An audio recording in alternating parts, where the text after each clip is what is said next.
Austin, buntis ako. At sigurado akong ikaw ang ama. Helena, sigurado ka ba sa sinasabi mo? Baka nagkakamali ka lang. Maniwala ka, Austin. Ikaw lang ang lalaki ko. Wala nang iba. Huwag mo niwala kong iwan. Hoy lalaki, sagutin mo. Ikaw ba ang nakabuntis, anak ko? Tay Francisco, hindi ko po matandaan. Hindi ko alam kung may nangyari pa sa amin. Huwag ka nang magpalusot. Anak ko ang nadungisan at ikaw ang may kagagawan. Tay, totoo po. Si Austin lang ang mahal ko. Siya ang ama ng dinadala ko. Helena, mahal din kita. Pero hindi ako handa sa ganitong bagay. Kung mahal mo siya, pakasalan mo siya. Hindi ko hayaang may maging kahihiyan sa pamilya ko. Tay, pakiusap naman. Bigyan niyo po ako ng panahon. Panahon? Hindi pwedeng mag-aksaya ng oras. Kailangan mong pakasalan ang anak ko. Francisco, teka lang. Baka naman masyado kayong nagmamadali. Nagmamadali? Patricia, may bata na sa sinapupunan ng anak ko. Anong gusto mong mangyari? Lumaki ito nang walang kinikilalang ama? Hindi ko alam kung kaya na ng anak ko. Bata pa siya. Baka hindi pa handa. Nay, pasensya na. Wala na akong magagawa. Oo, ako nga ang ama. Pananagutan ko si Helena. Austin, salamat. Hindi mo ko iniwan. Ayos. Yan ang gusto kong marinig. Gusto kong ikasal kayo sa lalong madaling panahon. Austin, sana tama ang desisyon mo. Nay, mahal ko naman si Helena. Hindi ko siya pwedeng iwan na lang. Magandang araw sa inyong lahat. Ako nga po pala si Austin. Hindi ko alam kung saan at paano ko sisimulan ng kwento ko. Pero siguro mas mabuti na magsimula sa dahilan kung bakit ako nandito sa probinsya. 3 linggo na ang nakalipas mula nang dumalo ako sa birthday ng nanay ko, si Nanay Patricia. Dapat babalik na ako sa Maynila noon para bumalik sa normal kong buhay. Magtrabaho, gumala kasama ang mga barkada at lahat ng nakasanayan ko sa syudad. Pero minsan talaga kapag binamalas ka, may biglang dumarating na bagay na hindi mo inaasahan. Bagay na babago ng lahat.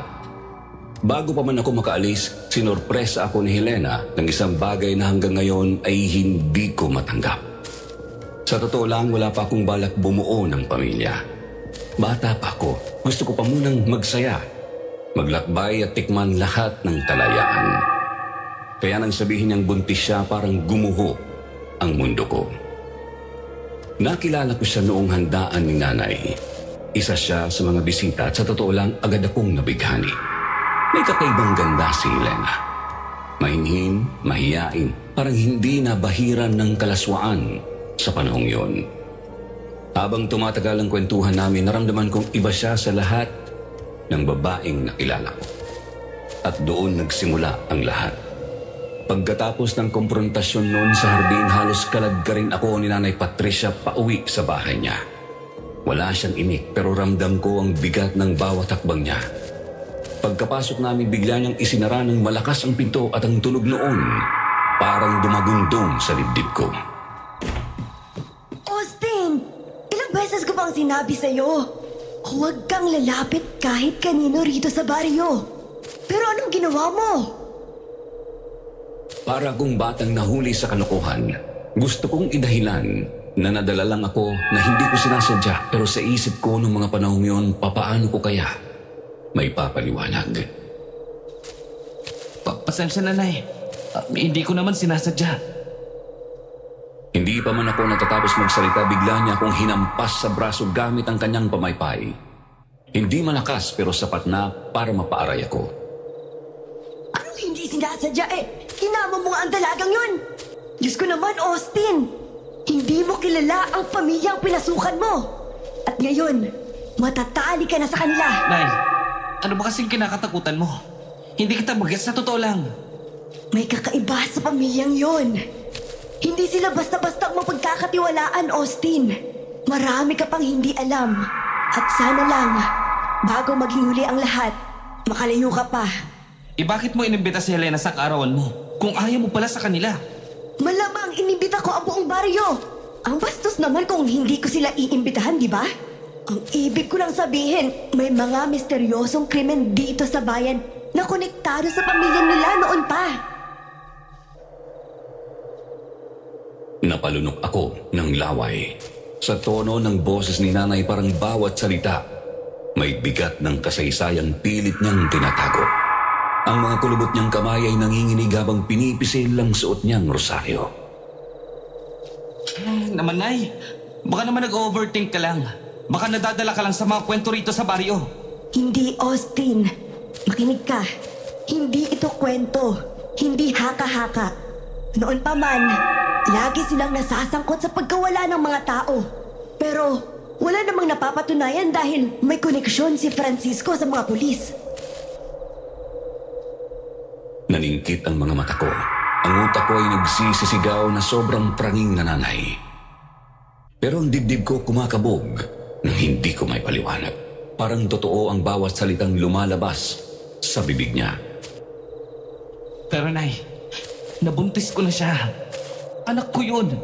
Anong gagawin ko? Iiwan ko ba siya? Parang kakatayin na ako ng tatay nun kanina sa hardin. Hindi ko sinasabing talikuran mo ang responsibilidad mo. Pero huwag kang basta-basta magtitiwala sa kanila. Kailangan mong bantayan ang sarili mo. Bantayan mo rin ang magiging anak mo. Dahil ang pamilya na yan, kayang kunin kahit anong mahalaga sa'yo. Hindi ko alam kung matatawa ako o matatakot pero ang boses ni nanay parang may dalang babala. Nakatitig siya sa akin habang mahigpit na hawak ang rosaryo. At ako nakaupo lang parang lutang. Lumabas ako sandali para magpahangin. Ramdam ko pa rin ang bigat ng mga sinabi ni nanay. Doon ko nadatnan si Kuya Rafael. Kapitbahay naming magsasaka. May dala itong sako ng gulay. Uy, Austin! Abay balita ko ay magiging manugang ka na ng mga Perez. Ayos ah, jackpot ka. Oo nga po Kuya Rafael. Pero parang ang bigat nga po sa pakiramdam ko. Ano ka ba? Pag nagkaanak kayo na Helena, siguradong gwapo magandang bata. Huwag lang sanang makuha yung sumay ng tatay niya. Natawa ako pero may kakaibang pakiramdam na dumapo sa akin. Hindi ko alam kung biro lang ba talaga o may ibang ibig sabihin. Sungay? Hindi ko gets Ay, Austin, mag-ingat ka. Hindi mo pa kilala ng lubos ang pamilyang pinapasukan mo. Huwag kang basta-basta magtitiwala sa kanila, lalo na sa magiging biyanan mo. Bigla akong nanlamig. Pareho lang ang sinasabi nila Nanay Patricia. Ang huwag magtiwala.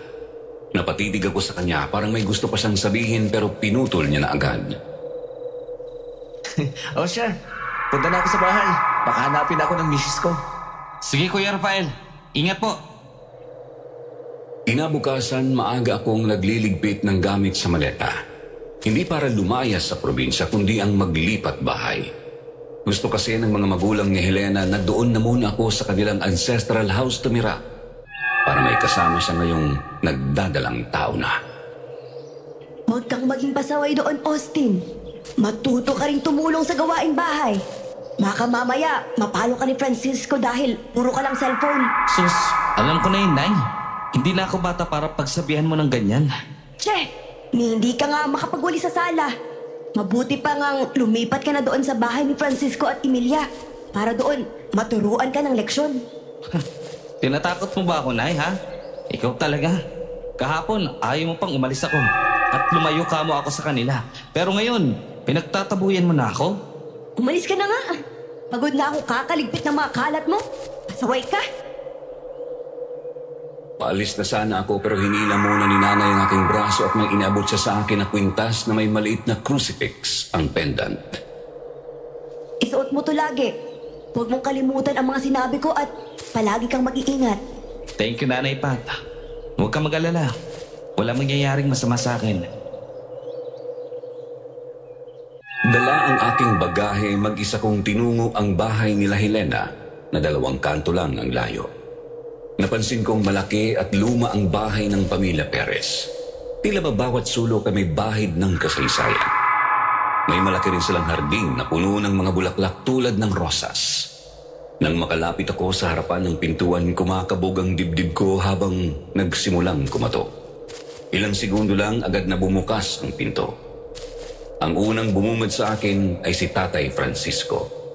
Nakasuot ng maluwang na puting t-shirt at ang mga mata niya ay tila lumulusot sa kaluluwa ko. Kaagad din akong nagmano.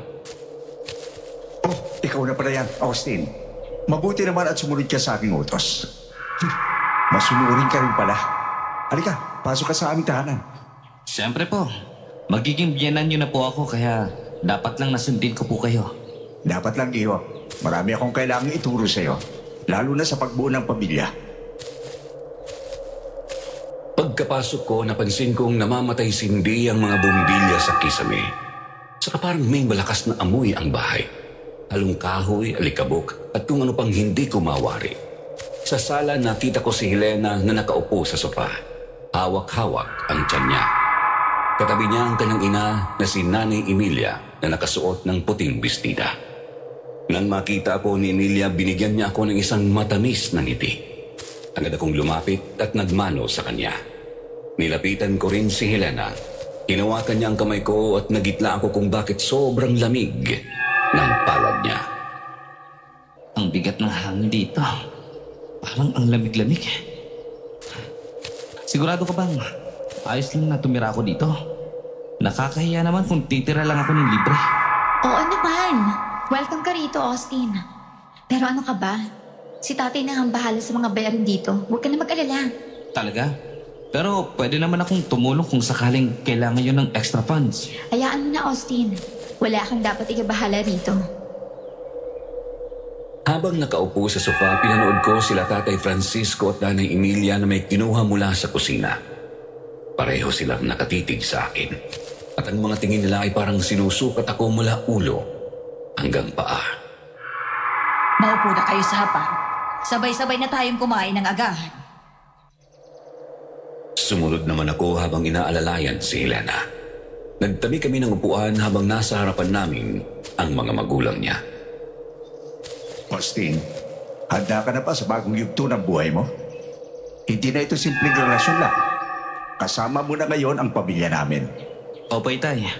Alam ko pong may responsibilidad na akong nakaatang. Kaya ko pong panagutan si Helena. Kaya mo? Sigurado ka ba riyan? Hindi sapat ang mga salita, Austin. Kailangan mo itong patunayan. Alam ko pong mahirap pero gagawin ko ang lahat. Para kay Helena at para sa magiging anak namin. Mabuti naman. Pero tandaan mo, Austin, ang dugong dumadaloy sa iyo ang magiging puhunan mo rito. Kaya dapat mong ingatan ang sarili mo. Ano po? Pasensya na po. Hindi ko po yata maintindihan. Ano pong ibig yung sabihin? Darating din ang panahon na maiintindihan mo. Sa gayon, masanay ka na munang makasama kami. At ang tanging paalala ko lang sa iyo, kapag sumapit ang dilim, huwag kang lalabas ng silid. Huwag lalabas? Bakit po? Dahil kapag lumalalim ang gabi, lumalabas din ang mga bagay na hindi mo pa dapat nakikita. Biglang lumakas ang hangin. May narinig din akong kumalabog sa paligid, mukhang galing sa taas. Napatingin ako kay Helena na may halong pagtataka. Helena, may tao ba sa taas? Ha? Wala. Tayo lang ang dito. Kumain ka na lang dyan. Nagkunwari akong walang naririnig at nagpatuloy na kumain. Pinilit kong ituon ang pansin sa pagkain na inihain ni Nanay Emilia. Pero ang kamay ko'y bahagyang nanginginig habang kumukuha ng kanin. Ngayong titira ka na dito, Austin. Marami ka pang kailangang matutunan tungkol sa pamilya namin. At huwag kang mayasabi. Bahagi ka na ng pamilya Perez. Kung anong problema mo, problema na rin namin. Naintindihan ko po. Nagpapasalamat ako sa pagtanggap niyo sa akin. At tandaan mo rin ito, kapag kinasal na kayo ni Helena, hindi ka na pwedeng tumalikod. Lalo na sa amin. Habang buhay mo na kami makakasama. Nabulunan ako sa kinakain ko at hindi ko magets ang ibig sabihin ni Tatay Francisco. Pero nang ilabot ako sa sinabi niyang habang buhay na makakasama. Dahil parang ang weird naman nun.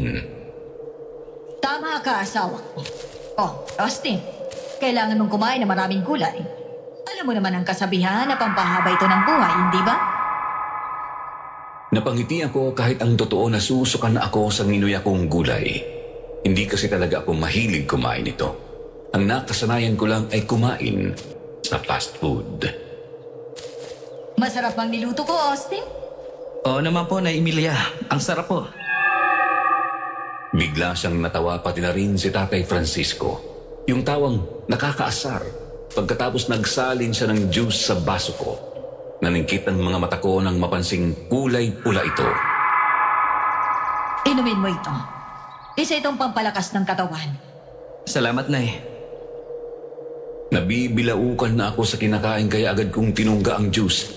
Pero nang matikman ko ito, agad ko itong nabuga dahil sobrang sama ng lasa. Austin, ayos ka lang ba? Okay lang ako, Helena. Pasensya na po. Nabilao ka lang ako. Austin, galing pala sa katas ng karne ang juice na yan.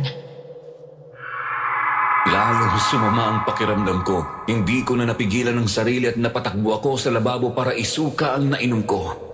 Narinig ko pa ang halakhak ni Nanay Emilia at Tatay Francisco sa hapag. Nilapitan naman ako ni Helena na binigyan ako ng isang baso ng tubig. Pasensya ka na. Ganun lang talaga sila nanay at tatay na palabiro. Pero huwag kang mabahala. Hindi naman masama sa kalusugan ng nainom mo. Ganun ba? Pero ang sama talaga ng lasa. Akala ko apple juice yun. Sa karne pala. Pero ba't kayo umiinom ng katas ng karne?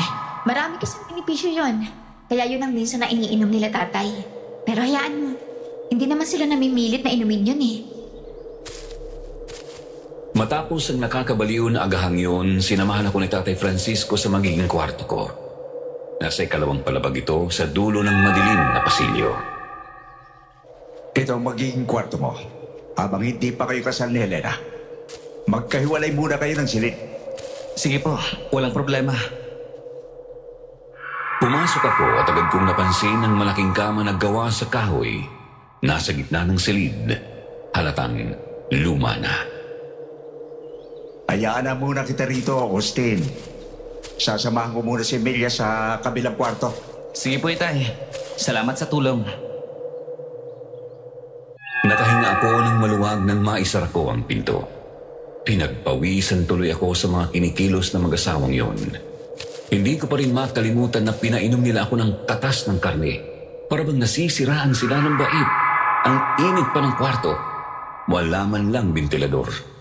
Binuksan ko na lang ang bintana saka ako naupo sa gilid ng kama at kinuha ang phone ko.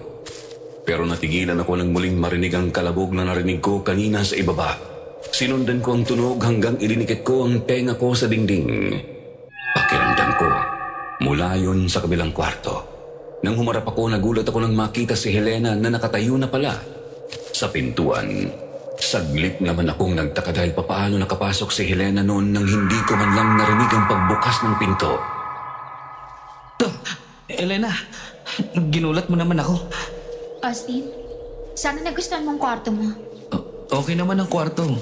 Pero, pwede bang mag-request ng electric fan? Sobrang init kasi. Pinagpapawisan na ako. Ganun ba? Sige, sabihin ko kay tatay. Tsaka, nandito pala ako kasi gusto sana kita makausap ng masinsinan. Sure. Tungkol saan ba? Gusto ko sanang humingi ng tawad sa'yo. At bakit naman? Kasi bigla kitang pinasok sa lahat ng to. Ang tungkol sa pagbubuntis ko at ang kasal. Alam kong parang napipilitan ka lang. Pasensya na. Ramdam ko ang sinseridad sa boses niya. Hinawakan ko ang malambot niyang braso at hinaplos ng marahan. Helena, huwag kang humingi ng tawad. Okay lang sa akin. Desisyon ko to. Kaya huwag mong isipin na napilitan ako. Gusto kitang panagutan, okay? Pero Austin, paano kung may kapalit itong kasunduan natin? Anong ibig mong sabihin? Hindi siya makatingin ng diretso. Parang may gusto siyang sabihin pero nagdadalawang isip pa. Lalong tumindi ang pagtataka ko. Bawat salitang lumalabas sa bibig ng pamilyang ito ay misteryoso. Lalo na si Helena. Kaya mo bang isakripisyo ang kalayaan mo? Makasama lang ako, Austin. Kung ang tinutukoy mo ay ang pagiging binata ko, ayos lang. 25 na ako. Oras na para magpakalalaki at seryosohin ko ang buhay. Ngumiti siya at hinaplos ang pisngi ko. Medyo napawi ang kaguluhan sa aking utak nang maramdaman ng kanyang malambot na kamay. Ibig sabihin, handa kang samahan ako hanggang pagtanda? Oo naman. Kaya nga kita pakakasalan, di ba? Nagkatiligan kami. Hindi ko napigilang halikan siya. Pero bago pa lumalim ang halikan, biglang bumukas ang pinto. Tumambad si Tatay Francisco, nakatingin sa amin ng seryoso. Ano na naman to nakikita ko?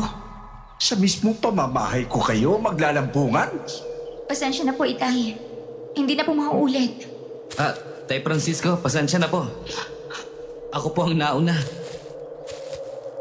Nanatiling matalim ang tingin ni Tatay Francisco sa akin.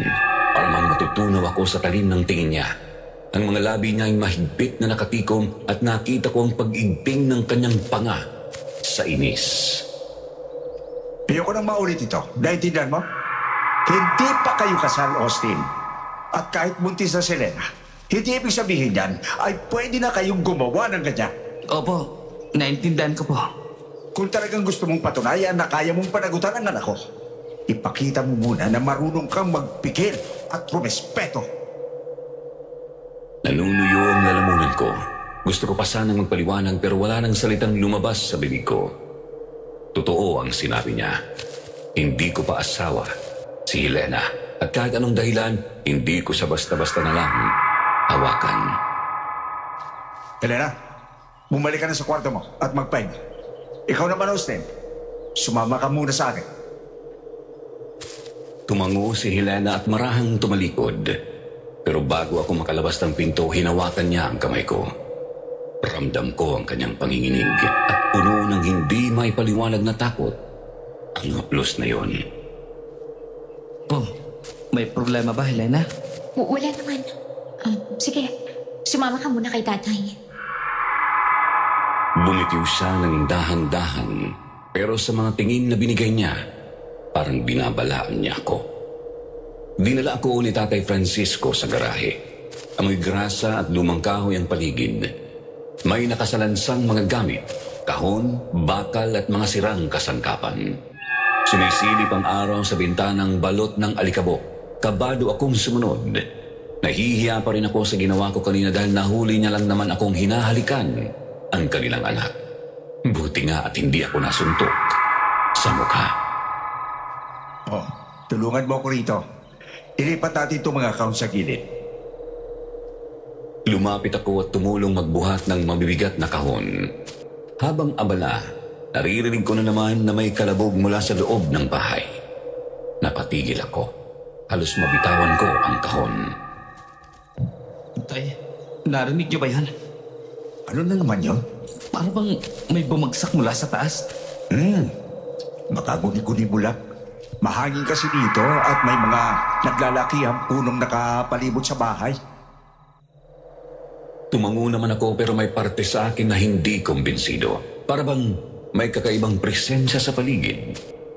Habang nagbubuhat ulit, nahulog ko ang isang kahon at nalaglag sa sahig.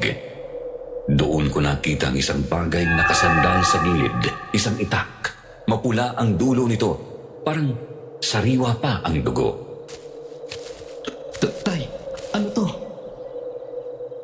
Napatigil siya. Tinitigan ako bago marahang lumapit sa itak. Dinampot niya ito at bahagyang itinagilid. Para bang ipinapakita sa akin. Ito ba? Ginabit ko to sa pagkakatay ng baboy kagabi. May piyesta sa kabilang baryo. Ako ang tumulong. Ganun po ba? Binalik niya ang itak sa gilid na parang wala lang. Pero ako hindi ko na makuhang tumingin ng diretso. Ramdam kong nanginginig ang kamay ko habang buhat ang kahon. Hindi ko alam kung bakit bigla akong nag-iisip ng kung ano-ano. Nahahawa na yata ako sa kapraningan ni Nanay Patricia. Austin, marunong ka bang kumatay? Po? Kumatay ng baboy, manok, kahit kambing. Marunong ka bang humawak ng patalip? Hindi po gaano pero marunong lang po ako maghiwa ng karne. Minsan tumutulong po ako sa nanay ko sa kusina. Pero yung kumatay, hindi pa po. Iba kasi ang manghiwa lang sa kusina kaysa mismong kumatay. Kapag hawak mo ang patalim, kailangan buo ang loob mo. Hindi ka dapat nanginginig kasi kung manginig ka, baka ikaw ang masugatan. Lalong bumigat ang paligid. Ang tono niya parang nagtuturo pero may kung anong bigat sa bawat salita. Ganun pala tay. Gusto mo bang subukan? Para kahit papano, alam mo kung paano humawak ng ganyan. Sa panahon niya yon, hindi natin alam kung kailan natin kakailanganin niya. Nanlamig ako. Hindi ko alam kung biro ba yun o may laman. Nakatingin sa diretso sa akin, tila sinusukat kung kaya ko ba talagang humarap sa ganoong sitwasyon. Napalunok ulit ako ng laway. Sa labas, umihip ang hangin.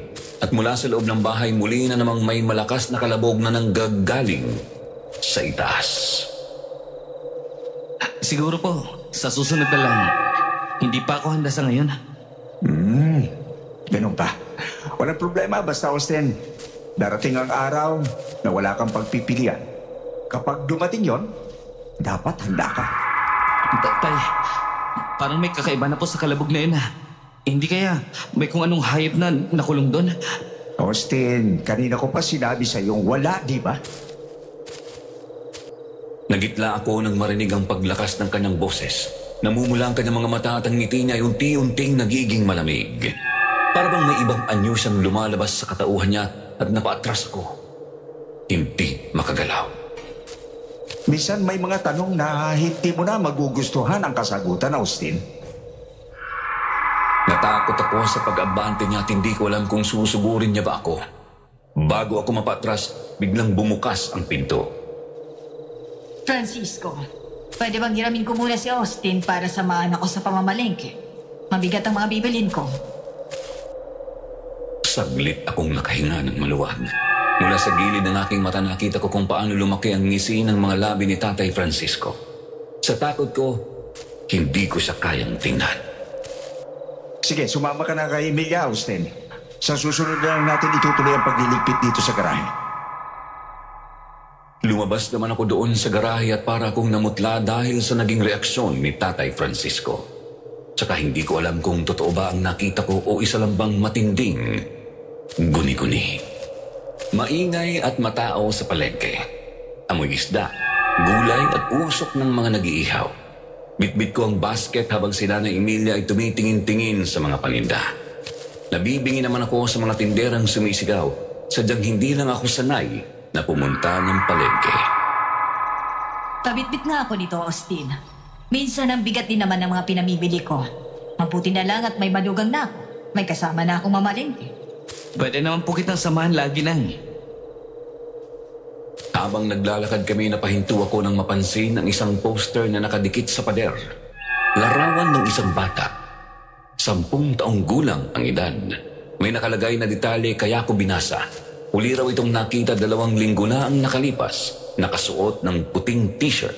May peklat sa noo. Hindi naman pamilyar sa akin ang mukha pero para bang may kung anong bigat na bumaksak sa dibdib ko. Napaisip na lang ako kung anong nangyari sa kanya. Bakit siya biglang nawala? Anong tinitingnan mo dyan, Austin? Natigilan ako at ibinalik ang atensyon kay Nanay Emilia. Nakatingin siya sa akin na may halong pagtataka sa mga mata. May missing person daw po, Nay? Saglit siyang napatingin din sa poster.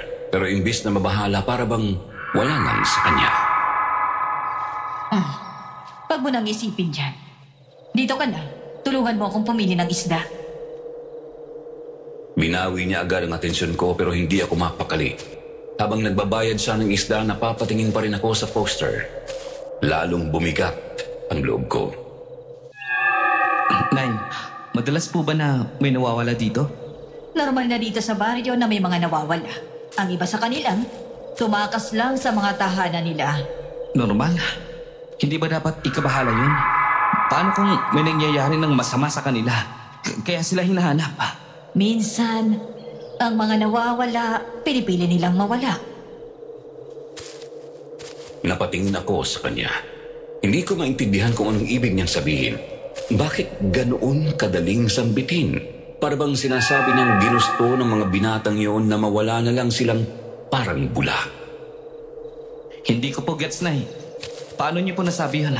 Hindi lahat ng pagkawala ay dahil may kumuha. May mga taong sadyang ayaw na lang magpakita. Kumunot ang noo ko. Pero bago pa man ako makasagot, bigla siyang yumuko at ilusisa ang mga bangus na nakahilera sa bilao ng tindera. Ito na lang, mukhang sariwa pa. Habang abala siya, napalibot ang tingin ko. May dalawa pang poster sa hindi kalayuan. Puro iba't ibang mukha, iba't ibang edad. Para bang mas marami pang nawawala kaysa sa inaakala ko. Pero Nay, bakit parang marami pong poster? Hindi lang isa. Ibig sabihin, madalas talagang may nawawala. Kung masyado mong tititigan yan, baka ikaw din. Mapabilang sa mga nawawala. Nanlamig ang batok ko. Hindi ko alam kung biro lang ba ang sinabi niya o may halong banta. Napalunok ako at hindi alam kung dapat ba akong tumawa o manahimik. Nay, ba't parang may hindi kayo sinasabi sa akin? Basta. Huwag kang masyado mausisa, Austin. Ang taong mahilig magtanong, kadalasan hindi nagtatagal. Napatingin ako sa kanya, pero hindi siya tumingin pabalik. Kalmado siyang nakikipagtawaran sa tindera, para bang walang kakaibang nasabi. Parang ako lang ang nakarinig. Sa gitna ng ingay ng palengke, bigla kong naramdaman ang kakaibang katahimikan sa loob ko. May parte ng isip ko na gustong kalimutan ang nakita. Pero may isa ring boses na nag-uudyok na isiping may mali dito, na may nangyayari na hindi sinasabi ng mga tao. Sumakay kami sa isang tricycle pauwi. Puno ang basket ng gulay at karne. Tahimik lang akong nakatingin sa labas habang dumadaan sa kalsada. May mga bata pa rin naglalaro sa tabi ng kalsada. Tumatakbo na parang walang pakialam sa oras habang ang araw ay unti-unting lumulubog. Ang tahimik mo yata. Pagod ka ba? Tumingin ako sa kanya saglit. Ang ngiti niya ay tila kalmado pero may kung anong lamig sa tono niya. Sakto lang, Nay. At saka, may iniisip lang po ako. Alam kong iniisip mong tungkol sa mga nawawalang binata. Pero mas mabuti nang huwag na lang mag-isip ng sobra. May mga bagay na mas mainam na hindi alamin. Natigilan ako. Hindi na ako nakasagot. Narinig ko lang ang ugong ng makinatang tibok ng sarili kong puso. Bakit lagi na lang akong kinakilabutan sa mga sinasabi nila? Hindi ko alam pero may nagtutulak sa aking alamin ang tungkol sa mga nawawalang binata. Pagdating namin sa bahay, bumungad si Tatay Francisco na tinulungan kaming buhati ng mga basket papunta sa kusina. Ako naman ay dumiretso sa aking kwarto. Mabigat ang katawan ko. Hindi lang dahil sa pagod kundi dahil na rin sa dami ng iniisip. Pagkaupo ko sa kama, sinubukan kong makatulog pero bigla namang pumasok si Helena. Dala ang maliit na tuwalya at baso ng tubig. Kumusta ka? Mukhang sobra kang napagod. Unang araw ko lang dito pero parang ang dami mo na ginagawa. Napatingin ako sa kanya. Ang mga mata niya ay may halong awa at pag-aalala. Napangisi naman ako sa pagiging wife material niya. Wala to. At saka, kahit anong mangyari, asawa na kita. Biyanan ko na rin sina Tatay Francisco at Nanay Emilia. Kaya siguro, pera bahala na lang dapat. Napailing siya. May bahagyang ngiti pero halatang hindi siya natutuwa sa mga nangyayari. Hindi naman ganon. Hindi ko rin gusto na nahihirapan ka agad. Gusto ko sana mas maging magaan ang pagtira mo rito.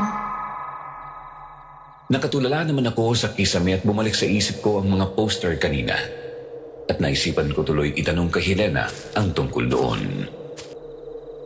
Helena, napansin mo ba yung mga poster na nakadikit sa mga pader at poste sa baryo? Marami silang pinaghahanap.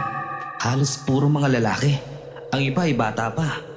Madalas bang may nawawala dito? Saglit siyang natahimik. Tumingin sa sahig saka ikinibit ang balikat. Hindi ko alam. Hindi ko napapansin. Siguro may mga dahilan pero wala akong alam dyan. Hindi ko alam kung totoo ba yun, pero ramdam kong may nalalaman siya dahil sa mabilis niyang pag-iwas ng tingin. Gusto ko pa sanang magtanong pero bago ko mabuka ang bibig, narinig ko ang pagtawag ni Nanay Emilia sa labas. Austin, Elena, halina kayo. Nakahanda ng hapunan. Napatingin kami sa isa't isa. Pinilit kong ngumiti pero may gumugulong bigat sa aking dibdib. Umupo kami sa mesa.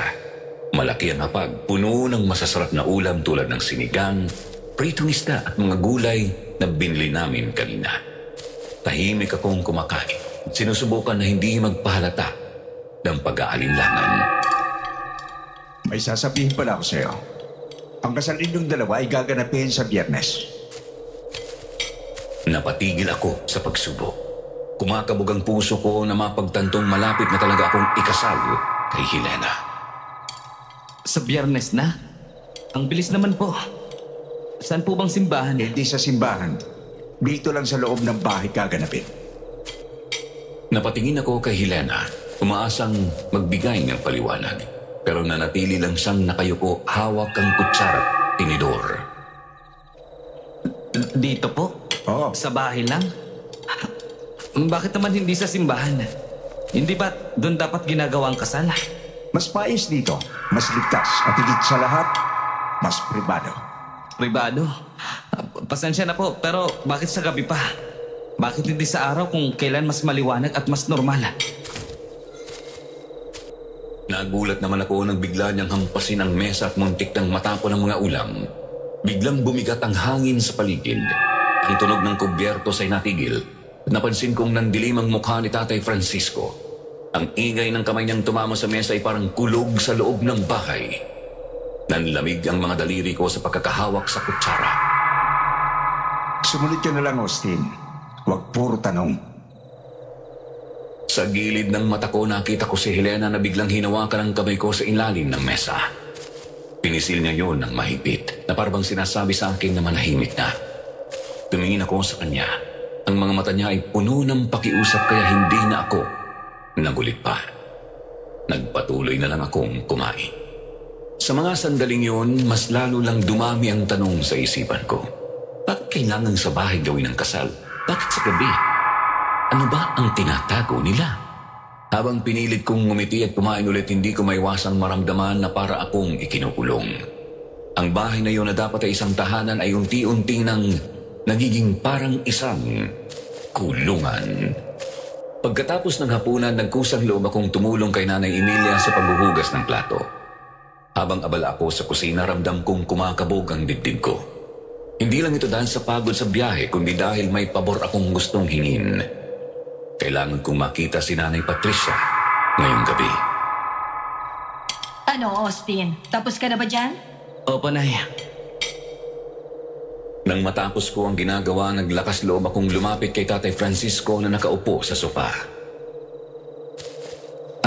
Tay Francisco, pwede po ba akong bumisita saglit sa nanay ko? Doon sa kabilang bahay? Gusto ko lang siyang kumustahin. Pwede naman ipagpabukas na yan, Austin. Gabi na, at sinabi namin sa iyo na hindi magandang lumabas sa ganitong oras. Tingnan mo nga, may mga nawawalang kabataan ngayon. Mag-iingat naman po ako, Tay. At saka, alas 8 pa lang, maaga pa.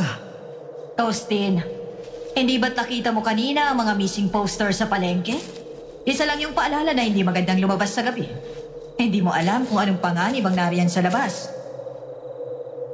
Napahigpit ang hawak ko sa basahan. Naiinis ako na pinipigilan nila akong lumabas. Gusto ko lang namang makamusta si Nanay. Nay, Tay, saglit lang naman po. At saka, malapit lang naman po ang bahay ni Nanay. Hindi naman ako lalayo. Alam ko pong nag-aalala po kayo pero walang mangyayaring masama sa akin. Tahimik silang nagkatinginan. Kita ko ang pagdadalawang isip sa mga mata nila. Hindi ko alam kung makakalabas pa ba ako ngayong gabi. Tay, hayaan niyo na siyang umalis. Sasamahan ko siya. Napalingon ako at nakita si Helena. Medyo natuwa akong marinig na gusto niya akong samahan. O sige, Helena. Mabuti na rin para may kasama sa Austin. Bibigyan ko kayo ng 30 minuto. Dapat nakabalik na kayo agad dito. Nakahinga ako ng maluwag na pumayag na sila pero napansin ko ang mga tingin na ibinigay ng magulang ni Helena sa kanya. Hindi ko alam kung ako lang ang nakakaramdam pero malinaw sa akin na may itinatago sila. Tahimik kaming naglakad ni Helena papunta sa kabilang bahay. walang nagsasalita. Tanging kaluskos ng mga dahon at malamig na ihip ng hangin ang naririnig ko. Nang makarating kami, bumungal agad si Manang Hilda, ang katulong ni Nanay at si Kuya Rafael. Nang makita ko si Nanay Patricia, para akong tinusok ng karayom sa puso. Nakahiga na siya sa kama, maputla at halos walang lakas. Manang Hilda, Kuya Rafael, bakit naging ganito si Nanay? Hindi naman siya sakitan, di ba? Ewan ko ba, Iho? Bigla na lang siyang namlata. Parang naubusan ng lakas. Hindi ko rin maintindihan kung bakit. Pasensya na rin, Austin. Hindi kita nasabihan dahil ang bilin na Nanay Patricia ay huwag sabihin sa'yo dahil baka mag-alala ka. Hindi ako makapaniwala. Kilala ko si Nanay Patricia. Malakas siya at masigla at lalo na sa lahat ay laging nakangiti. Hindi ko matanggap na ganito na siya ngayon. Biglang nanghihina. Isang araw lang akong nawala. Naging ganun na lang siya bigla.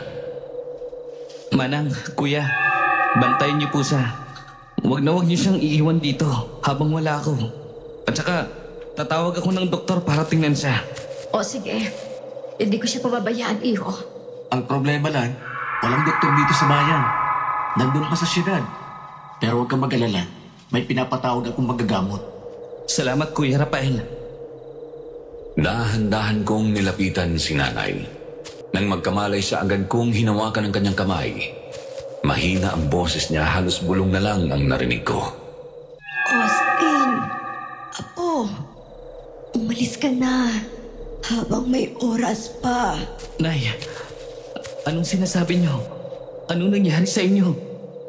Ibinaba ni Nanay ang kwelyo ng kanyang damit. Doon ko nakita ang sugat sa leeg niya. Isa itong kagat. Para akong binuhusan ng malamig na tubig. Nay, ano to? Sino ang may gawa nito sa inyo? Pero hindi na siya nakasagot. Sunod-sunod ang pag-ubo niya. Hirap na hirap siyang magsalita. Hayaan mo muna siyang magpahinga, Austin. Ako nang bahala. At saka, naghihintay si Helena sa sala. Bago ako umalis ng silid, napansin ko si Helena na parang balisa. Bigla niya akong hinila palabas papunta sa malapit na hardin. Austin, kailangan mong umalis. Ngayon na. Helena, ano bang sinasabi mo? Bakit? Ano nangyayari? Sumakay ka na sa sasakyan mo at lumayo ka na sa baryo kasamang nanay mo. Kung hindi, magsisisi ka. Bakit mo ako tinataboy? Helena, sabihin mo nga sa akin ang totoo. May kinalaman ba rito ang mga magulang mo? Napapansin ko nang may kakaiba sa mga kinikilos niyo eh. Hindi naman ako mangmang para hindi makapansin. Kung pwede ko lang sabihin ang lahat sa'yo, pero hindi. Ang mahalaga sa ngayon ay makaalis ka na ngayon din. Ramdam ko ngang may darating na panganib. Gusto ko na rin umalis pero ayaw kong iwanan si Nanay. Tsaka rin si Helena dahil napalapit na ako sa kanya. Nalilito tuloy ako kung ano ang gagawin. Helena, sumagot ka. Kung totoo nga may panganib, bakit hindi tayo sabay na aalis? Sumama ka sa akin. Hindi pwede, Austin. Hindi ako pwedeng basta na lang umalis. Kahit gustuhin ko magsumama sa'yo, imposible pa rin magsama tayong dalawa. Kung ayaw mo magsabi sa akin, fine. Pero hindi kita iiwan dito. Helena, isasama kita sa Maynila. Doon mas ligtas tayo. Kagad akong bumalik sa loob ng bahay at binuhat si Nanay Patricia palabas. Inalalayan naman ako ni Helena patungo sa sakyan na nakaparada sa tapat. Ngunit nandungo ako nang mapansin na butas ang lahat ng gulong ng sasakyan ko. At saan kayo pupunta? Pareho kaming nanigas ni Helena na makita si Tatay Francisco na nakatayo sa hindi kalayuan pero rinig na rinig namin ang malalim niyang boses. Natakot ako sa mga tingin niyang yun na para akong babalatan ng buhay. Tay, dadaling ko lang sana si Nanay Patricia sa malapit na ospital. Nagkasakit mo siya. Totoo po, Itay. May sakit po kasi si Nanay Patricia. Mukhang malubha pong karamdaman niya. Ganun ba? Pero malayo pang ospital dito. Mabuti pang dalhin niyo na lang siya sa bahay para magamot siya ni Emilia. Marunong ang asawa kong manggamot. Dahil dati siyang naging albular. Hindi ko alam kung mapagkakatiwalaan ko pa siya lalo na't gusto na akong paalisin ni Helena. Ang tingin kong dahilan ay sila mismo. May ginagawa silang hindi ko pa nalalaman. Salamat na lang po, Tay Francisco. Pero ibabalik ko na lang po si nanay sa loob ng bahay niya. Nandun ang katulong niya na nagbabantay sa kanya. Ikaw ang bahala. Basta umuwi na kayong dalawa ngayon din sa bahay. Ayoko manatili kayo rito sa labas. Wala tuloy akong magawa kung hindi sumunod sa utos niya. Kung magmamatigas ako, baka may mangyaring iskandalo. Ibinalik ko muna si Nanay Patricia sa pamamahay niya at saka bumalik kami sa bahay nila Helena. Kamusta ang Nanay Patricia mo? Masama po ang pakiramdam niya. Kawawa naman siya. Pero hayaan mo. Gagaling din ang nanay mo. Sana nga po, Nay. Gusto ko sanang banggitin ang tungkol sa nakita kong marka ng kagat sa lieg ni Nanay Patricia. Pero pinili kong manahimik na lang. Mabuti pa at matulog ka na, Austin. 9:00 na ng gabi. Hindi na ako nagreklamo at naglakad papunta sa kwarto ko. Pero bago ako umalis, naalala kong nakalak ang pintuan ko kagabi. Tay, kagabi, bakit po nakalak ang pinto ko? Nauho kasi ako eh. At balak sanang pumunta sa kusina kaso... Austin, hindi naman namin nilak ang pinto. Baka siguro na stock lang. Ganon din kasi sa kwarto namin. Hindi ba, Elena? Totoo, Austin. Luma na rin kasi mga kahoy dito, kaya ganon. Naniwala na lang din ako kahit alam kong nagsisinungaling sila. Ngayon, pumunta na ako sa kwarto at nagpahinga. Hinanap ko naman ang telepono ko sa bag pero nagitla ako nang makitang basag na ang screen nito. What the hell? Gusto ko sanang harapin sila Tatay Francisco pero naisip kong wala ng kwenta pa na tanungin sila dahil sila lang naman mismo ang gumawa nito. Isinilid ko na lang ang basag na phone ko sa isang cellophane. Nakaramdam na rin ako ng antok kaya nahiga ulit ako sa kama. Ngunit bago tuluyang lamunin ng antok, bigla akong nabulabog ng sunod-sunod na kalabog mula sa di kalayuan. Napabalikwas ako ng bangon. Una kong inisip na baka guni-guni lang. Dala ng pagod pero nang mas lumakas at paulit-ulit pa ang tunog, alam kong hindi ako nagkakamali. May nangyayaring kakaiba dito. Ano na naman to? Ano ba talagang tinatago nila? Sinubukan ko namang buksan ang pinto ng kwarto. Mabuti na lang at hindi ito nakalak, hindi tulad kagabi. Maingat kong pinihit ang seradura. Dahan-dahan akong lumabas sa madilim na pasilyo. Tanging liwanag lang ng basag kong cellphone ang nagsisilbing gabay. Sinundan ko ang pinagmumulan ng kalabog hanggang sa makarating ako sa dulong bahagi ng kaliwang pasilyo. May nakita akong isang lumang pinto na may mabigat na kandado. Dito mismo nang gagaling ang ingay. Ano bang meron dito? Hinawakan ko ang seradura. Sinubukang buksan pero nakalak. Idinikit ko ang aking tenga sa pinto at narinig ko sa loob ang kaluskos ng kadena at mahinang iyak ng tao. Nanindig ang mga balahibo ko at unti-unti akong napaatras hanggang sa nakatayo ako sa pinto ni Helena. Marahan kong binuksan ang pinto, ngunit hindi ko inaasahan ang bumungad sa akin. Si Helena, nakaupo sa gilid ng kama, umiiyak at doon ko rin nakita ang mga pasa sa braso niya. Helena? Ano nangyari sa'yo? Wala to, Austin. Umalis ka na rito. Hindi ligtas dito. Nilapitan ko siya at hinawakan ang kamay niya. Pilit niyang tinatago ang sugat pero hindi niya natakpan ang pasa sa balikat. Huwag kang matakot. Sabihin mo sa akin ang totoo. Sino ang may gawa nito sa'yo?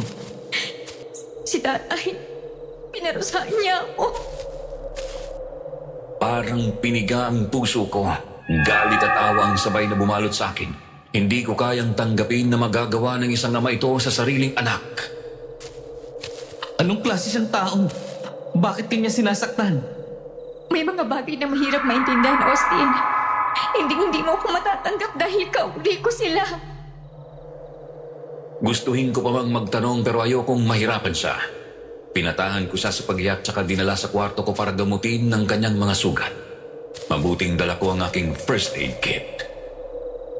Dapat hindi ka pumapayag na ginaganito kanila. Kung gusto mo, aalis tayo bukas. Dadalhin kita sa Maynila. Malayo sa pahirap ng pamilya mo. Hindi pwede. Hindi pwede, Austin. Kapag ginawa mo yun, mas lalo kang madadamay. Hindi mo alam kung ano ang kaya nilang gawin. Wala akong pakialam. Hindi kita iiwan dito. Please, Austin. Babalik na ako sa kwarto ko. Baka mahuli pa nila ulit ako nandito sa tabi mo. Ramdam ko ang panginginig ng kanyang tinig. Hindi lang siya natatakot para sa sarili niya, kundi pati para sa akin. Helena, ayokong makita ka nahihirapan. Pero kung ito ang gusto mo, susundin ka muna. Pero tandaan mo, hindi ako titigil hanggat hindi kita na ilalabas dito. 2 araw ang lumipas, kumilos ako sa loob ng pamamahay Pamilya Perez na parang walang nangyari. Ngunit sa loob ko patuloy na bumabagabag ang narinig kong mga kalabog at ang mga pasak ni Helena.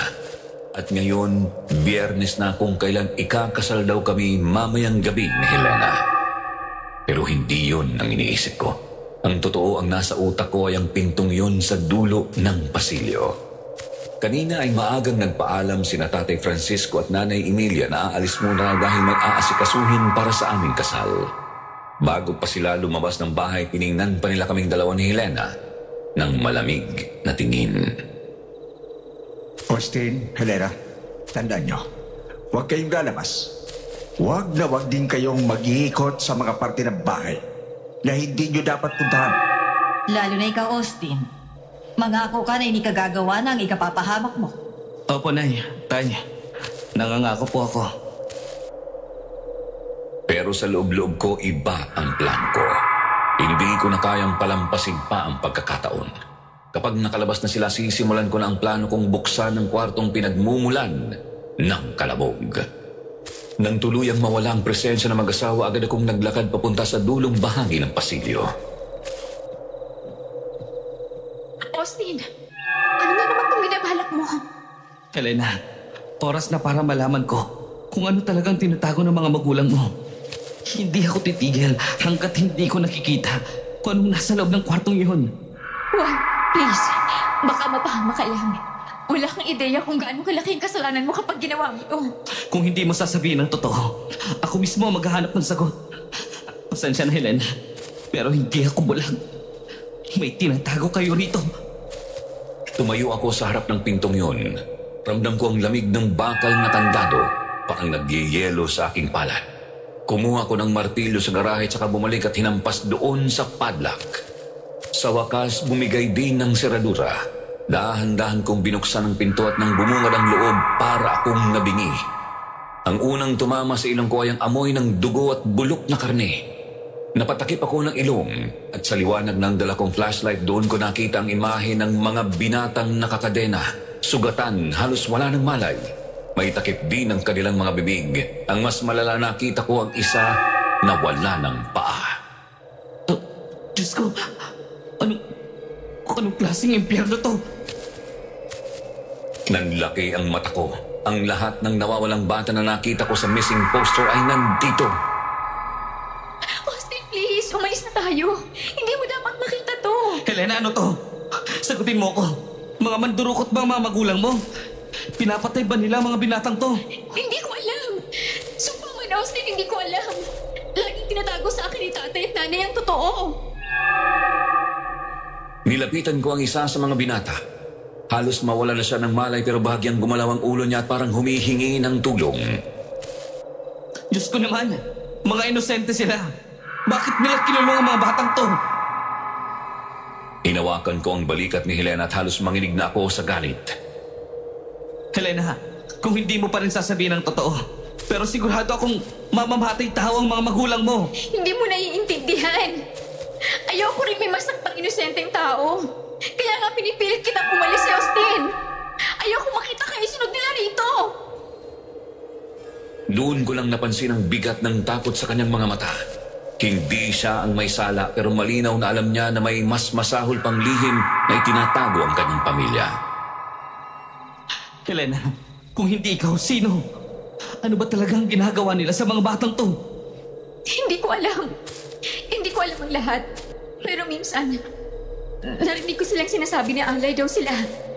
Para raw mapanatili ang kapangyarihan ng pamilya namin. Para akong binuhusan ng malamig na tubig. Alay? Ano to, kulto?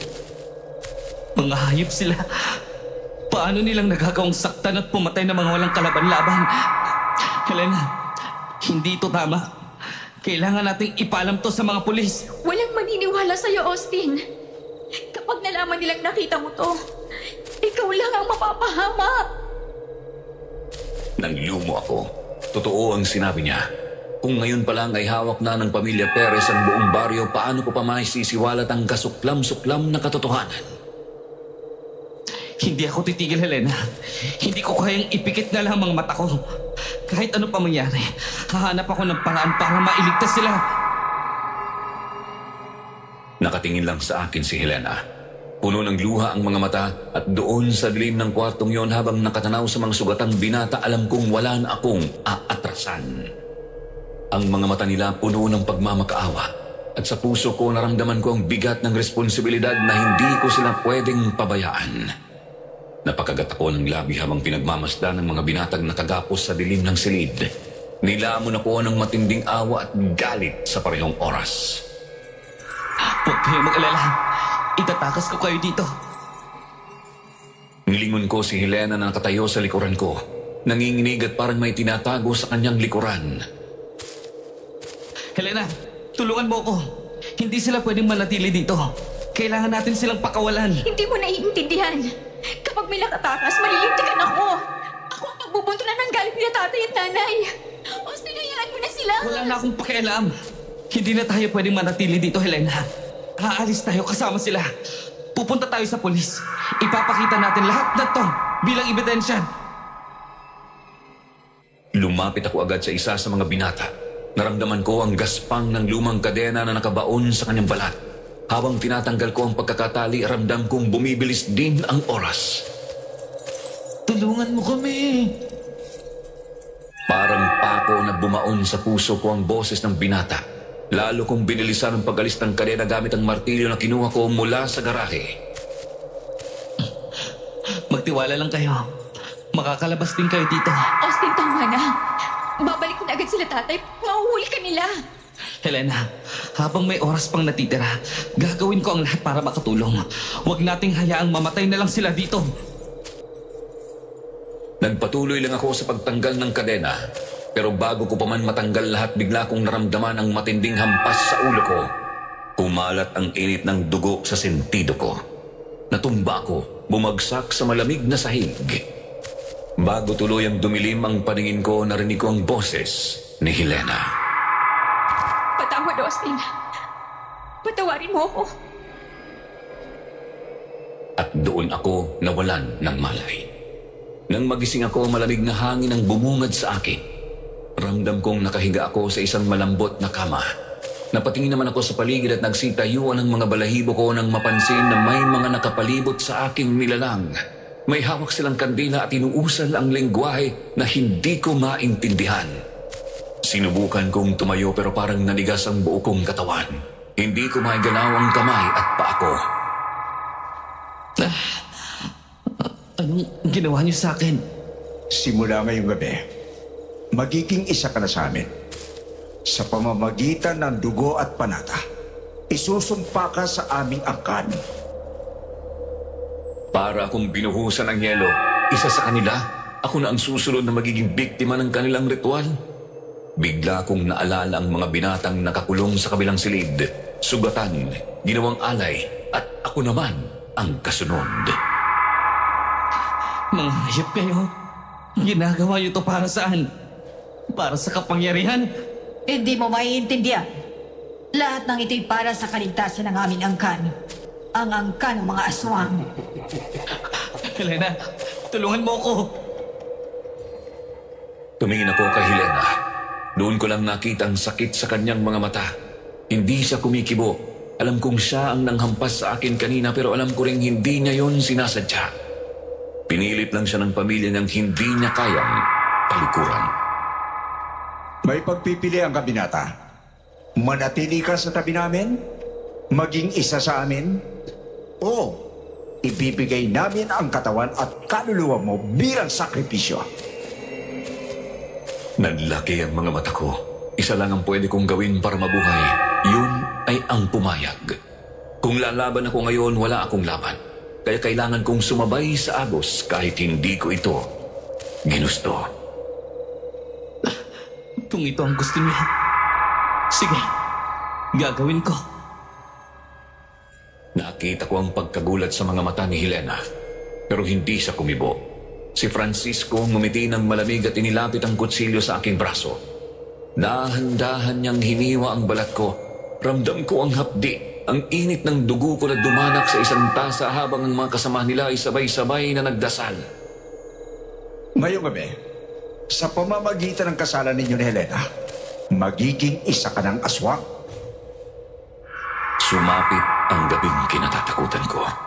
Nasa isang basement ako ng bahay ng pamilya Perez. Sobrang lamig dito. Naaamoy ko rin ng mga nauupos na kandila at mga halamang sinusunog. Ang sahig ay may nakaguhit na malaking bilog na papalibutan ng puting pulbo at itim na kandila. Ngayong gabi, ipapasanib natin ang inyong dugo, Austin at Helena. Sa bilog na ito, kayo'y magiging isa. Hindi bilang ordinaryong mag-asawa, kundi bilang tagapagmana ng ating lahi. Ang lahi ng mga aswang. Nanlamig ang buo kong katawan. Gustuhin ko mang tumakbo papalayo, huli na ang lahat. Pumayag na akong sumapit sa kanila. Ang kabilugan ng buwan ang saksi ng inyong pag-iisang dibdib. Hinila ako ni Helena. Ramdam ko ang panginginig ng kamay niya pero hindi siya tumututol. Parang tinanggap na niya ang lahat. Habang inilalagay niya ang palad ko sa ibabaw ng altar na bato, naramdaman ko ang bigat ng kanyang hininga. Patawarin mo ako, Austin. Wala na akong magagawa. Gusto kong sabihin sa kanya na may paraan na hindi pa tapos ang lahat. Pero parang nawalan ako ng kakayahan na makapagsalita. Hindi ko maibuka ang aking bibig. Sa bawat kasapi ng ating dugo, isang sugat ang iniuukit. Sa bawat patak, isang panata ang ibinubukas. Lumapit si Tatay Francisco habang hawak ang matalim na kutsilyo. Kinuha niyang kamay ko at hiniwa ang aking palad. Ramdam ko ang hapdi at sumirit ang dugo. Ganon din ang ginawa kay Helena. Tumulo ang dugo namin sa isang mangkok. Nagpatuloy ulit silang manalangin sa kakaibang lengguwahe na sobrang nakakatakot pakinggan. Austin, sasabihin mo lang oo. Tapos matatapos na to. Hindi ka nila sasaktan. Kapag tinanggap ko, ibig sabihin tataliwas ako sa lahat ng alam kong tama. Pero kung tatanggi ako, dito na rin matatapos ang buhay ko. Nakita ko namang inilapit nila sa akin ang mangkok na may lamang dugo namin. At gusto nilang inumin ko yon bilang tanda ng sumpa. Inumin mo ito. At sa pag-inom mo, magiging isa ka na sa amin. Dito ko naramdaman ang bigat ng kwintas na suot ko. Ang agimat na inabot ni Nanay Patricia bago ako pumunta rito. Bigla ko namang naalala ang huli niyang sinabi sa akin. Austin, huwag mong hubarin ito kahit kailan. May mga bagay na hindi mo pa naiintindihan. Kapag dumating ang oras, ito ang magiging kalasag mo. Ano to? Agimat? Hindi lang yan isang agimat. Proteksyon yan para hindi ka matablan ng mga masasamang elemento. Sa puntong yon, naintindihan ko ang ibig niyang sabihin. Ang agimat na ito ang paraan para hindi nila ako mapasailalim sa kasunduang ito. Kahit anong gawin nila, hindi nila ako matatablan ng dugong aswang. Inabot ko ang mangkok at inilapit sa aking bibig. Ramdam ko ang mabigat na tingin ng lahat. Pati si Helena mismo ay naluluhang tumingin sa akin. Alam niyang wala akong pagpipilian. Nang idampi ko ang mangkok sa labi ko, malab ang init mula sa kwintas. Ramdam ko ang init na dumaloy sa aking loob pero hindi ako nagpahalata. Huminga ako ng malalim at pilit kong nilunok ang malapot at mainit na dugo. Sa paligid, tahimik na nanonood ang lahat, tila hinihintay ang sandali ng aking pagbabago. Ngunit ilang minuto ang dumaan, nakatayo pa rin ako. Walang naging reaksyon. Walang pagbabago. Bakit hindi siya tinatablan? Nagsalubong ang mga kilay ni Francisco. Ang mga matay naglalagablab sa galit. Naramdaman ko ang bigat ng kanyang presensya. Parang sasabog anumang oras. Hindi na naman gumana ang ritual. Paano nangyari ito? Naputol ang kanyang tinig at lumingon siya sa mga kasamahan. Sa mga mata niya nakita ko ang takot na hindi niya kayang itago. Francisco, makaisa rin siya sa mga binatang hindi natatabla ng dugong aswang. Para akong binuhusan ng malamig na tubig. Doon ko naalala ang mga binatang nakita ko sa silid na nakagapos. Hindi sila ordinaryong biktima. Anong sinasabi niyo? Anong ibig yung sabihin na mga binatang hindi tinatablan? Walang sumagot sa aking katanungan, kaya lalo akong nanginig sa galit. Hanggang sa muling nagsalita si Francisco, halos pumutok din sa galit. Ilang ulit na kami sumubok. Ang mga binatang dinala rito, sinubukan namin silang ialay, ngunit walang nangyayari. Ang dugo nila hindi kumakapit sa sumpa. Doon ko naintindihan ang lahat. Ang mga binatang yun ay hindi lang basta binihag. Nahulog sila sa patibong na ginawa nila gamit si Helena, na ginawang pain, ginawang kasangkapan, at ako, isa lamang sa mga biktima. Mga hayop kayo! Ginagamit siya si Helena para manghuli ng mga inosenteng tao! Ang sasama niyo! Austin, patawarin mo ako. Wala akong magawa. Nakita ko ang takot sa kanyang mukha pero alam kong hindi siya ang dapat sisihin. Siya rin ay isang biktima. Helena, hindi mo to kasalanan. Ang may kasalanan ay sila. Ang pamilyang ito na pinipilit ng mga tao na maging asuhang laban sa kanilang kalooban. Wala kang alam, bata. Ang pagiging aswang ay isang biyaya. Ang sino ang tatanggap nito ay nagiging malakas. Higit sa mortal, higit sa lahat! Biyaya, ang tawag niyo sa pagpatay at panggagapos sa pagkawasak ng buhay ng iba ay biyaya. Hindi kayo Diyos. Hindi kayo ang may karapatang pumili kung sino ang mabubuhay o mamamatay. Hindi ko na napigilan ang sarili ko. Sumugod ako at sinuntok si Francisco. Bumagsak siya sa lupa at nakita kong nagpalit anyo ang mga kasama niya sa paligid kasama si Nanay Emilia. Nakaramdam ako ng takot na makita ang kanilang malalaking pangil at mahahaba at matutulis na kuko. Wala akong laban sa kanila pero inilabas ko na lang ang suot kong agimat. Pilit silang tinatakot. Subukan niyong lumapit. Masusunog kayo. Ngunit bago pa ako makatatas, nakaramdam ako ng matulis na bagay na bumaon sa aking tagiliran. Nakita ko si Tatay Francisco na nasa aking gilid. Sinaksak ako gamit ang kanyang matulis na kuko. Mamamatay ka tulad ni Austin! Mabilis akong bumagsak sa lupa at napahawak ako sa duguan kong tagiliran. Ramdam ko ang hapdi sa aking kalamnan. Hindi na ako makatayo sa sobrang sakit. Sinubukan ko ring gumapang patungo sa pinto pero mabilis itong hinarangan ng mga aswang. Hanggang sa sunod-sunod na kalmot ang aking natanggap. Napasigaw ako sa sobrang sakit at halos mapunit na ang balat ko sa likod. Walang kwenta! Isa ka lang sa mga binata walang silbi! Kung hindi ka magiging isa sa amin, magiging pagkain ka na lang! Nilingon ko si Helena. Nakita ko siyang nakapikit at umiiyak. Hindi niya kayang tingnan ang ginagawa nila sa akin. Matapos akong pagtulungan, hinila nila ang mahina kong katawan patungo sa kwarto kung saan ikinulong nila ang ibang bihag. Binalibag nila ako sa malamig na sahig ng kulungan at doon naramdaman ko ang presensya ng iba pang mga binata na tulad ko na ginawang laruan ng pamilyang ito. Magbabayad kayo sa ginawa niyo sa amin!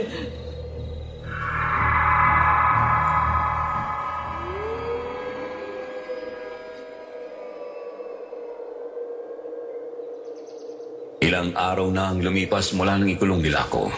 Parang nasanay ako sa amoy ng malansang dugo sa aking paligid. Sobrang madilim dito at tanging iyak ng mga kasama ko ang naririnig kong tunog. Ang ilan sa kanila halos mawalan na ng pag-asa dahil namamatay na sa gutom at uhaw. Napapikit ako sa liwanag na pumasok sa labas at doon kitang-kita ko ang bangungot na ayaw kong makita. Ang mag-asawang yun ay hinila ang kawawang binata palabas habang hawak ang isang matalim na itak na minsan ko nang nakita sa garahe. Tulungan mo kami! Huwag! Ayoko pang mamatay! Umiiyak silang humihingi ng saklolo pero wala akong magawa. Ang sumunod na narinig ko, lagapak. Sigaw at ang halimuyak ng dugo. Kinakatay nila ang mga binata na parang hayop.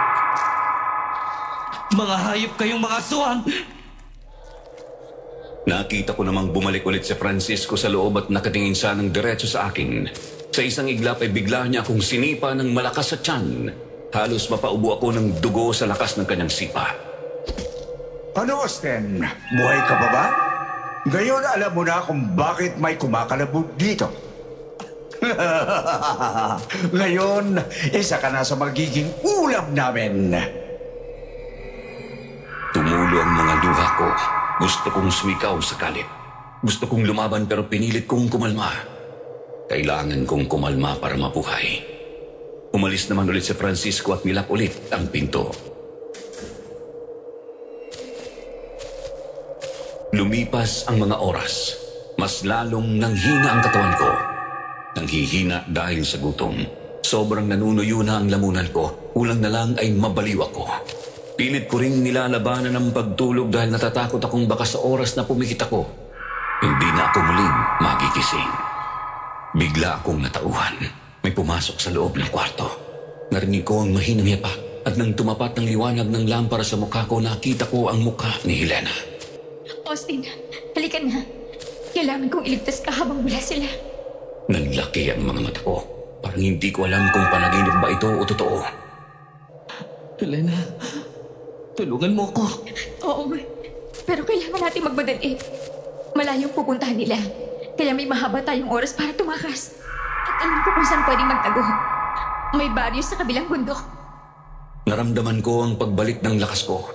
Hindi dahil sa katawan kong mahina, kundi dahil sa pag-asang bigla niyang binigay.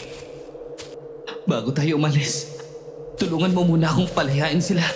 Hindi natin sila pwedeng iwan dito. Austin, mukhang patay na silang lahat. Hindi pwede. Ililigtas ko pa sila. Halika na, Austin. Tulungan mo muna ang sarili mo. Wala ka nang magagawa pa sa kanila. Namatay na ang iba dahil sa matinding gutom at sa sugat na natamo nila. Ilang linggo na silang nakakulong dito, kaya malabo na makaligtas pa sila sa kamatayan. Pero ikaw, may panahon ka pang mabuhay. Umiiyak na lang akong tumango at agad na tinanggal ni Helena ang mga kadenang nakagapos sa aking mga paa at kamay. Nahirapan naman akong tumayo pero pilit akong inaalalayan ni Helena para hindi matumba. Paglabas namin, sinundo kami ni Kuya Rafael dala ang kanyang tricycle. Nalito naman ako dahil hindi sumama si Helena. Hindi. Sasama ka sa akin, Helena. Hindi ka pwedeng manatili sa impyernong lugar na to. Sinabi ko na sa'yo, Austin. Masusundan nila ako dahil kauri nila ako. Isa rin akong aswang. Nakita ko ang sakit na namutawi sa mga mata niya at nakaramdam din ako ng takot para sa kalagayan niya. Naaawa akong isipin na nakakulong siya sa sitwasyong ito na hindi niya naman ginusto. Wala akong pakialam kahit katulad kanilang aswang. Tutulungan kitang makawala sa sumpang ko. Ramdam kong hindi kanila itinuring bilang isang anak, kung hindi isang aso na sunod-sunuran sa mga gusto nila. Napaiyak bigla si Helena at sa wakas isiniwalat niya ang lihim na matagal na niyang tinatago. Tama ka. Hindi nila ako tunay na anak. Isa lang akong palaboy. Kinuha nila ako sa lansangan at sabi nila, sila yung magulang ko. At dahil desperado akong magkaroon ng pamilya, naniwala akong mamahalin nila ako. Pero hindi ko inaasahan na magiging ganito palang kapalaran ng buhay ko. Ramdam ko ang bigat ng tinura niya. Isang buhay na ginulo, isang kaluluwang inalipin at lalong tumibay ang desisyon kong ipaglaban siya. Helena, tutulungan kitang makalaya. Hindi ka isa sa kanila. Isa kang biktima, katulad ko at ng ibang binata. Hindi na siya sumagot pero nakita ko sa mga mata niya na kahit kaunti may pag-asa siyang nadama. Nagpatuloy na kaming tumakas at sa tulong ni Kuya Rafael, mabilis kaming nakaalis sa ancestral house ng mag-asawang Perez. Ngunit bago niyan, sumagi sa isip ko ang aking nanay. Teka lang, kailangan nating puntahan si Nanay Patricia. Hindi ko siya pwedeng iwan dito. Austin, may nakalimutan pala akong sabihin sa'yo. Ano yan? May nangyari ba kay Nanay Patricia? Nang makita ko siyang tumango siya ng dahan-dahan bilang sagot, parang pinagsasaksak ang puso kong isipin na patay na pala si Nanay Patricia. Namatay si Nanay Patricia. 2 araw na ang nakakaraan. At alam kong si Nanay Emilia ay may kinalaman sa bigla niyang pagkamatay. Alam ko, Kuya Rafael. May mga nalalaman kasi si Nanay tungkol sa kanila. Kaya nila siya pinatahimik. Nang makarating kami sa bahay ng albularyo, agad naman nitong ginamot ang aking mga sugat sa katawan. Habang nakatulala ako sa kawalan, iniisip pa rin ang pagkamatay ng aking Nanay Patricia na nadamay lang dahil sa akin. Kasalanan ko rin kung bakit namatay si Nanay Patricia. Hindi yan totoo, Austin. Kung meron mang may kasalanan dito, ako yon. Kasi inakit kita sa gabi ng kaarawan ni Nanay Patricia. Hindi sana mangyayari ito kung hindi ako pumunta ron. Hindi, Helena. Ako yung unang lumapit sa iyo. Ito na ang karma ko dahil sa pagiging mapusok ko sa iyo. Nagsisisi ako ngayon sa mga ginawa ko kay Helena noong gabing yun. Pero hindi ibig sabihin na tinatanggap ko ang ginawang pang-aabuso ng mag-asawang Perez sa akin, kay Helena at iba pang mga kawawang binata. Hindi naman ito ang tamang oras para magsisihan, Austin. Ang kailangan mong gawin ngayon ay magpagaling muna. Malalim ang mga sugat na natamo mo. Nanahimik na lang ako at hinayaan ng albularyo na gamutin ng mga sugat ko.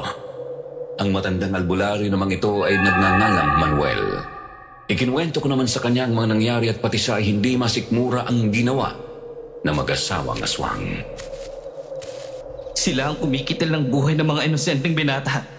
Nakita ko kung paano sila kinakatay. Wala silang awa. Saka pinatay pa nila ang nanay ko. Bakit ba nila ginagawa to? Poste, ang mag-asawa ngayon ay matagal naglain ng mga aswang.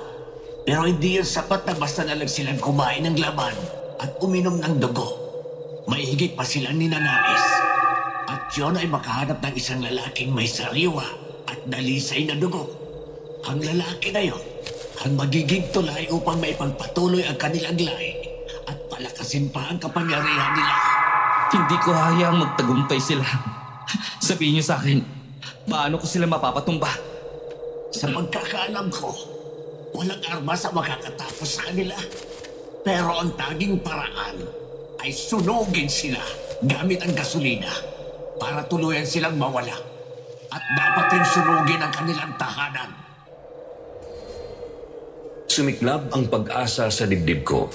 Ngunit agad itong natabunan ng isa pang tanong na bumabagabag sa akin. Tumingin ako kay Helena at saka ako muling nagsalita. At si Helena, paano siya makakawala sa sumpa ng pagiging aswang?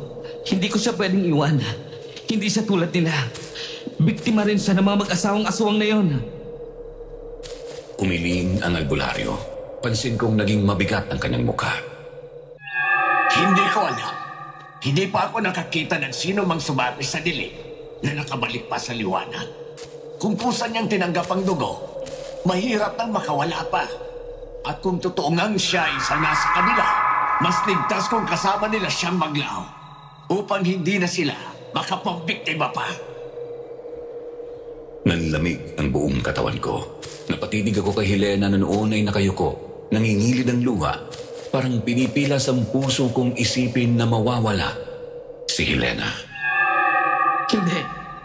Inosente si Helena. Biktima rin siya tulad ng iba. At isa pa, buntis siya. Hindi ko hayaang mamatay ang anak namin. Kung ganon, mas lalo kayong manganganib. Ang batang nasa sinapupunan niya. Hindi natin alam kung dugo ng tao o dugo ng aswang dumadaloy roon. Nanikip ang dibdib ko. Ayokong isipin yun. Hindi ko kayang paniwalaan na magiging isa rin sa kanila ang anak namin. Ang alam ko lang, kailangan kong protektahan si Helena at ang magiging anak namin. Kahit ano ang mangyari. Wala akong pakialam. Kung may paraan para tapusin ang mga mag-asawang aswang na yun, gagawin ko. Kailangan kong sunugin ang bahay nila. Kailangan kong patayin ang mag-asawa. At gagawin ko yun alang-ala sa aking mag-ina. Austin, baka hindi mo sila kayanin. Sila ang nagturo sa akin. Alam ko kung gaano sila kalakas. Pero kung talagang gagawin mo to, hindi kita iiwan. Magkasama tayo sa laban na to. Tumingin ako sa kanya. Kita ko ang takot sa kanyang mga mata, ngunit higit pa roon, may nakikita akong tapang. Hindi lang ito laban ko. Laban namin itong dalawa. Para sa mga inosenteng pinatay nila, para kay Nanay Patricia, at higit sa lahat, para kay Helena at sa anak namin.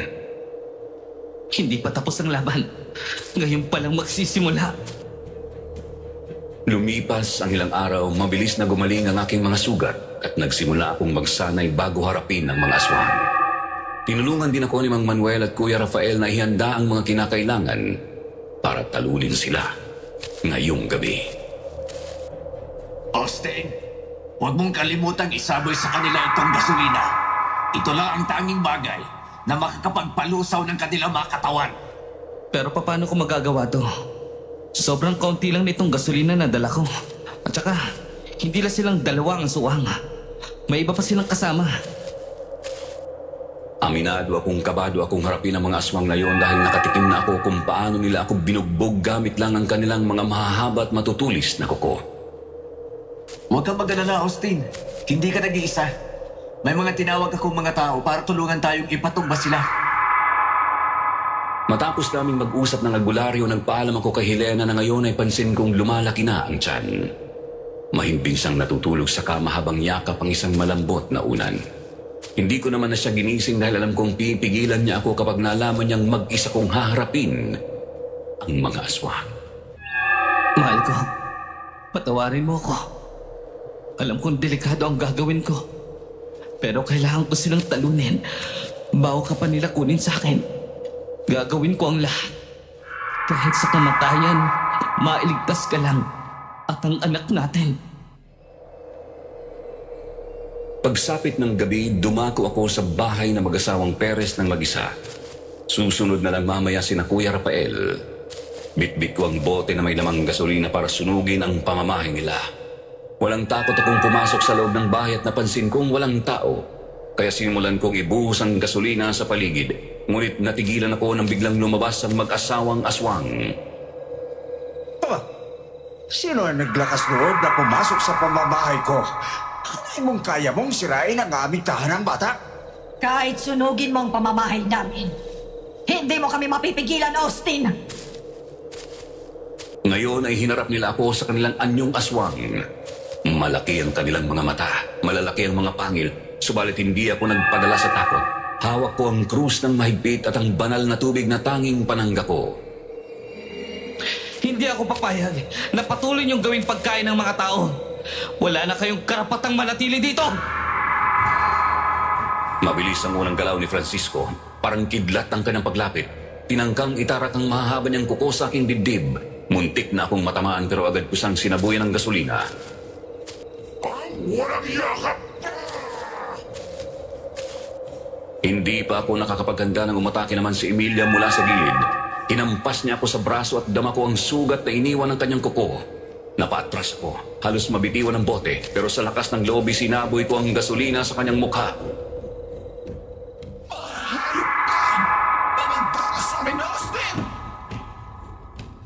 Ramdam ko ang bigat ng laban. Hindi talaga madali. Sa bawat segundo, pakiramdam ko ay mas lalo silang lumalakas. Hindi sapat ang krus, hindi sapat ang gasolina, at ako'y unti-unti nang nanghihina. Hinampas ako ni Francisco sa sikmura.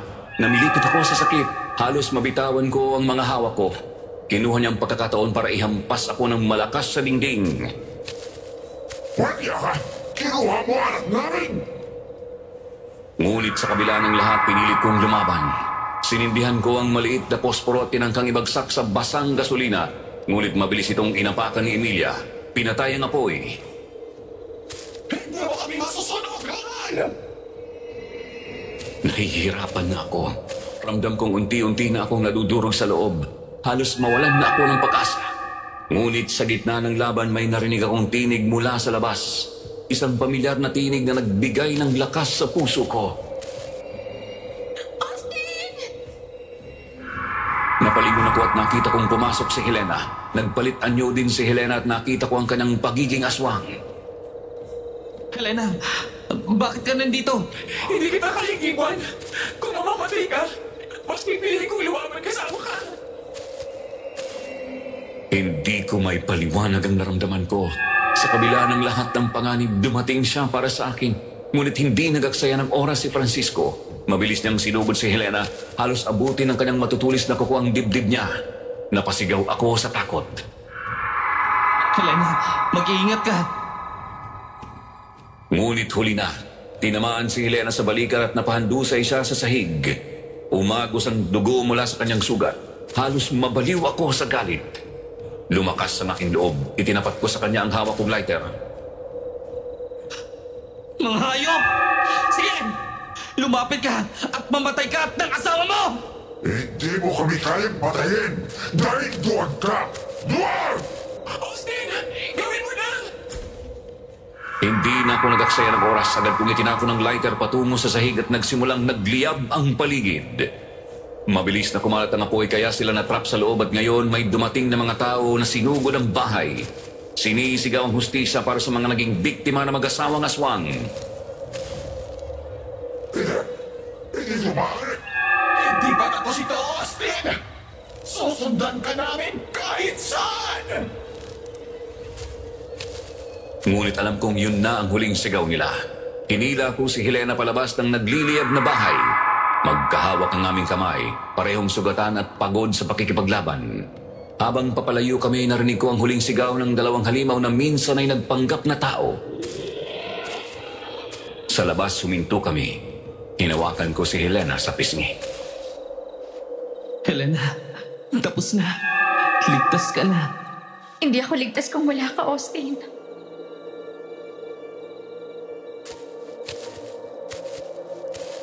Matapos ang gabing yun, nagpasya akong dalhin si Helena palayo sa lahat ng dilim na bumabalot sa baryo.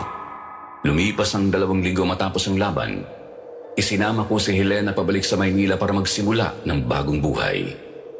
Hindi naging madali ang bumangon mula sa takot at alaala ng sumpa.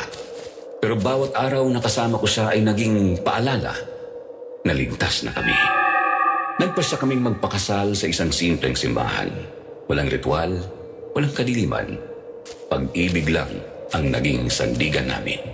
Sa altar nakita ko si Helena na payapa. Wala nang dilim sa kanyang mga mata. Hindi na siya ginising ng sumpa tuwing gabi. Nang magpalitan kami ng panata, alam kong yun ang tunay na simula. Habang hinahaplos ko ang kanyang pisngi, naalala ko ang lahat ng pinagdaanan namin. Ang takot at ang halos ikamatay naming laban. Ngunit napagtanto ko na hindi agimat, krus o banal na tubig ang nagligtas sa minamahal kong si Helena.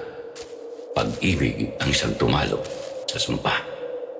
Ito ang kwento ko sa karanasan ko laban sa mga aswang. Natutunan kong kailangan mong maging matapang at panindigan ang tama kahit gaano kahirap. Ang dilim gaano mang kalakas, hindi kayang talunin ang puso na marunong magmahal. Kung sakaling mapili ang kwento kong ito at kayo ang nasa sitwasyon ko, makakaya niyo bang ipaglaban ang taong mahal niyo kahit ang kapalit ay buhay niyo? Mas pipiliin niyo bang harapin ang dilim o magtago para mailigtas ang sarili? I-share po ang inyong sagot sa comment section at babasahin ko po ang inyong mga opinyon.